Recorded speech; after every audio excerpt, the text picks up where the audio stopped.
আমাকে প্রিজন ভ্যানে তোলার সময় আমার বুকে প্রকাশ্যে পুলিশ কিল মেরেছে। নওশাদ সিদ্দিকী এখন আক্রান্ত, শুনলাম তাকে মেডিকেল হসপিটালে নিয়ে যাওয়া হয়েছে। এখন দেখা যাক শেষ পর্যন্ত তারা কি করছে, লালবাজার থেকে তাদেরকে ছাড়ছে কি ছাড়ছে না, তারপরে আমরা আমাদের সিদ্ধান্ত নেব ইনশাল্লাহ। শান্তিপূর্ণ আন্দোলনে প্রশাসন মাত্র একজন বিধায়ক এখন থেকে সেটাই কথা, যেখানে একটা শান্তিপূর্ণ আন্দোলন এবং যেখানে বারবার কলকাতা পুলিশকে জানানোর পরে এইভাবে একটা সুন্দর আন্দোলনকে আমরা বিভিন্ন নেতৃত্বকে নিয়ে যে আন্দোলন এখানে হচ্ছিল শান্তিপূর্ণ আন্দোলন, সেখানে পুলিশের যে অত্যাচার এটা অস্বাভাবিক, কোনোভাবে এটা মেনে নেওয়া যায় না, এটা কখনোই উচিত নয়। বিশেষ করে একজন বিধায়ক, তার উপরে পুলিশ কিভাবে হাত তুলতে পারে, আমরা এর তীব্র ধিক্কার জানাচ্ছি এবং আগামী দিনে আমরা পুলিশের কাছে জবাবদিহি করব এবং মাননীয় মুখ্যমন্ত্রী যেহেতু তিনি পুলিশ মন্ত্রী, তার কাছেও আমরা জবাবদিহি করব যে কেন এভাবে একজন নিষ্ঠাবান এমএলএকে এভাবে কেন আঘাত করা হয়েছে।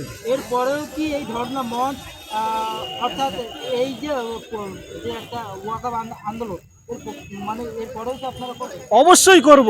আমাদের 2-3 জন নেতৃত্বকে হয়তো আজকে গ্রেপ্তার করেছে, কিন্তু আমরা মোটামুটি 30টার উপরে সংগঠনকে নিয়ে কিন্তু আমরা এই আন্দোলনে নেমেছি। অতএব আমাদের 2-4 জন নেতৃত্বকে আটকে আমাদের আন্দোলনকে দমানো যাবে না, আমাদের আন্দোলন আরও বৃহৎ আকারে আমরা করব। আমার নাম মোহাম্মদ আব্বাস উদ্দিন সর্দার, মুখপাত্র পশ্চিমবঙ্গ মাদ্রাসা ছাত্র ইউনিয়ন। এই আন্দোলনটা মিনিমাম 30-35টা সংগঠনের যৌথ উদ্যোগে এই আন্দোলন। তো আজকে গ্রেপ্তার হয়েছে নওশাদ সিদ্দিকী, কামরুজ্জামান সাহেবদের মতো বড় বড় নেতৃত্বরা, কিন্তু আমরা জানি যে নওশাদ সিদ্দিকী আর কামরুজ্জামানকে শুধু আটক করে এই আন্দোলন থামানো যাবে না, কারণ এই আন্দোলন বহু সংগঠনকে সঙ্গে নিয়ে এই আন্দোলন। আগামী দিনে আমরা আজকে সন্ধ্যার পরে সিদ্ধান্ত নেব, আজকে যদি তাদেরকে নিঃশর্ত মুক্তি দেওয়া হয় তো ভালো, তাহলে কাল থেকে আমরা আবার পুনরায় শান্তিপূর্ণ আন্দোলন চালাবো।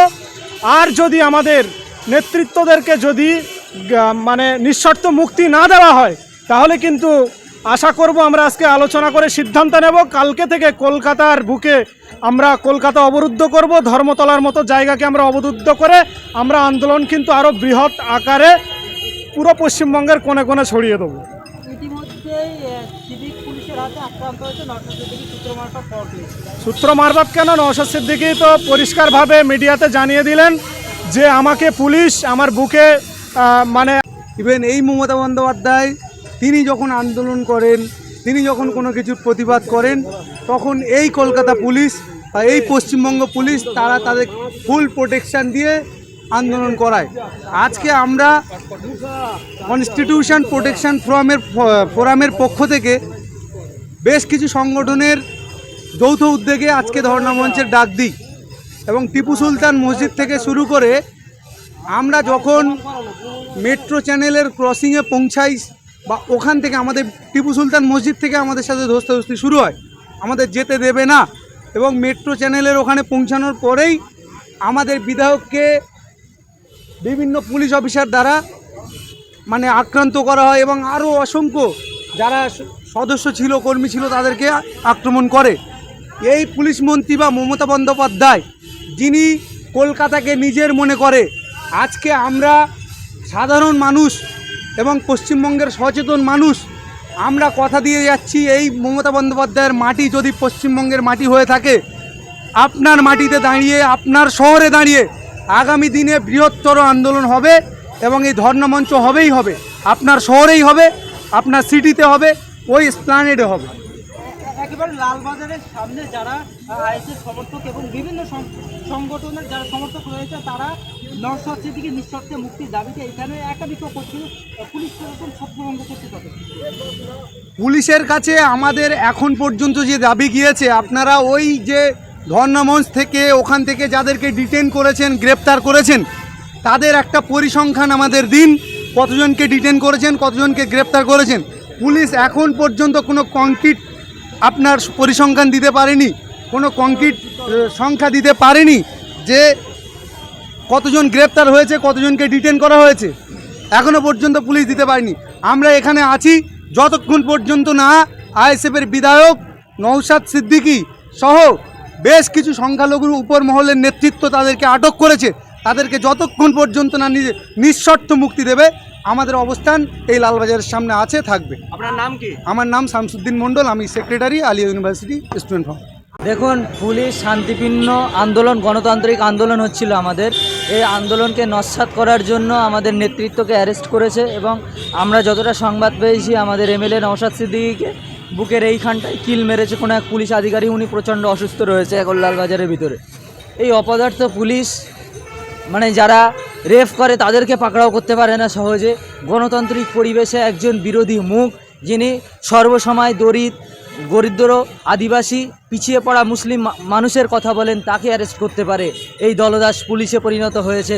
পশ্চিমবাংলার মুখ্যমন্ত্রী সর্বসময় বলেন এসআইআরের বিরোধিতা করছে বা আপনার পরিযায়ী শ্রমিকদের হেনস্থার বিরুদ্ধে আন্দোলন করছেন। তারাও যে আন্দোলনটা করছেন বা তিনি বলছেন যে ওয়াকাফ আমি এখানে কার্যকারী হতে দেব না, আলটিমেট আমাদের আন্দোলনটা তো কেন্দ্র সরকারের বিরুদ্ধে, তাহলে এই মুখ্যমন্ত্রী বাধা দিচ্ছে কেন? এই প্রশ্ন আমাদের রয়ে যায়। আলটিমেট আমরা ভাবছি যে কেন্দ্রের সাথে তৃণমূলের অর্থাৎ আমাদের রাজ্যের একটা সেটিং চলছে। এই সেটিংয়ের কারণে নওশাদ সিদ্দিকী কোনো সেটিং করেন না। তিনি দলিত, আদিবাসী, গরিব, পিছিয়ে পড়া মানুষের অধিকার নিয়ে কথা বলেন, কারোর সাথে সেটিং করেন না বলে এই অধিকারের কথা বলাটা, এই প্রশ্ন করাটা একেই ভয় পাচ্ছে। কারণ সাধারণ আপামর বাংলার জনগণ জাগতে শুরু করেছে, তারা বুঝতে শুরু করেছে যে ঘোমটার ভিতরে খ্যামটা রয়েছে। একমাত্র অসহায়ের পাশে, বঞ্চিতদের পাশে একমাত্র রয়েছে বিধায়ক নওশাদ সিদ্দিকী বা আজকে আরও যারা নেতৃত্ব রয়েছে তারাই রয়েছে। তাই জন্য তাদেরকে এইভাবে অ্যারেস্ট করা হয়েছে। নওশাদকে যদি আজকে না ছাড়া হয়, এর পদক্ষেপ আপনার কি? দেখুন, আজকে আমরা অবস্থান করছি যত সময় না পর্যন্ত ছাড়া হবে। এখন এই পর্যন্ত আমাদের নেতৃত্বের ইনস্ট্রাকশন আছে। এরপরে যদি ছাড়া না হয় আমাদের আন্দোলন হবে, গ্রামে গঞ্জে শান্তিপূর্ণ আন্দোলন হবে। তবে তার সূচনা বা কিভাবে কি করব সেটা আমাদের ঊর্ধ্বতম নেতৃত্ব আছে, নেতৃত্বটা সেটা বলবেন এবং নেতৃত্বের আদেশ মেনেই আমরা সেইভাবে আন্দোলনে নামবো।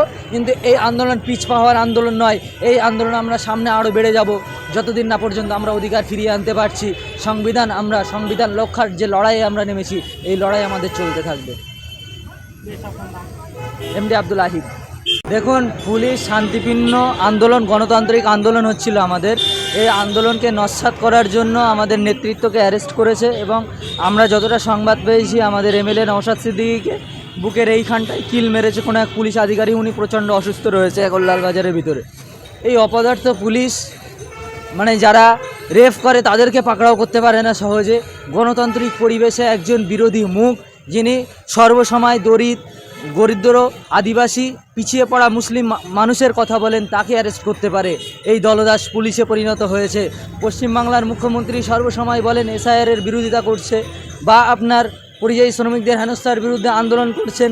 তারাও যে আন্দোলনটা করছেন বা তিনি বলছেন যে ওয়াকাফ আমি এখানে কার্যকারী হতে দেব না, আলটিমেট আমাদের আন্দোলনটা তো কেন্দ্র সরকারের বিরুদ্ধে, তাহলে এই মুখ্যমন্ত্রী বাধা দিচ্ছে কেন? এই প্রশ্ন আমাদের রয়ে যায়। আলটিমেট আমরা ভাবছি যে কেন্দ্রের সাথে তৃণমূলের অর্থাৎ আমাদের রাজ্যের একটা সেটিং চলছে। এই সেটিংয়ের কারণে নওশাদ সিদ্দিকী কোনো সেটিং করেন না।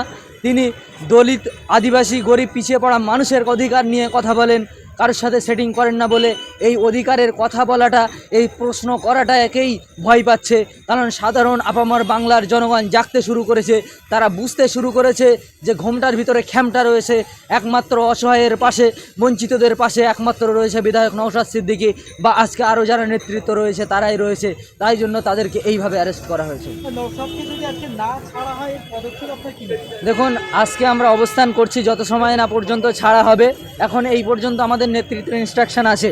এরপরে যদি ছাড়া না হয় আমাদের আন্দোলন হবে, গ্রামে গঞ্জে শান্তিপূর্ণ আন্দোলন হবে।